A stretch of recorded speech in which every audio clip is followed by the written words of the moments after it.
Dahil nga sobrang nagkikrave ako ng Filipino Spanish bread, tara't gumawa. Ngayon maglalagay ako ng 2 cups of all-purpose flour. So nilagay ko na yung una, ito yung pangalawa. And then, next natin na ilalagay is 1 tablespoon of salt. And then, ang ating yeast. Actually, hindi ko alam kung active or dry yeast to. Basta bumili ako sa market ng yeast. And then, this is 1 cup of sugar.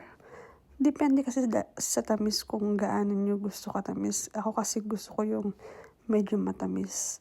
So, naglagay ako ng 1 cup of sugar. Minsan, pwede din ilagay lang yung half cup of sugar. And then, i-mix-mix natin lahat ng dry ingredients.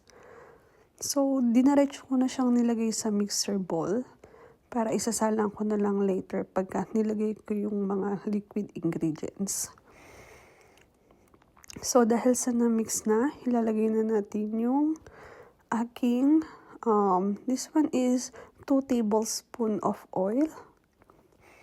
Oil na lang yung nilagay ko, pero kung gusto nyo pwede din kayong maglagay ng butter, pero ako mas madali kasing imasa pag oil. Then 1 cup of sugar. 1 cup of milk. And then 2 large of eggs. So ayun na, na-mix na natin lahat. And then imimix lang natin siya ng spoon para naman hindi na ganun mahirapan yung mixer natin. So i-mix lang ng i-mix.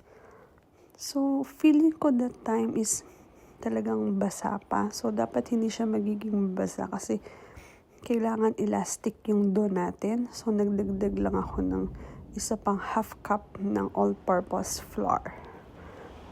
Hanggang sa makuha ko yung consistent ng dough. Diba? Medyo parang basa pa siya. So, nag-add lang ako ulit ng another half cup of flour. So, ayun na. Dahil sa feeling ko okay naman na siya, nilagay ko na siya sa mixer. Actually guys, ang hirap gumawa ng tinapay pag walang mixer. Ang hirap magmasa. Sobrang tagal magmasa. So, pag may mixer ka, i-mix mo lang siya ng 15 to 20 minutes sa mixer. Hanggang sa makuha mo yung elastic na dough. Makikita mo din naman na ayan.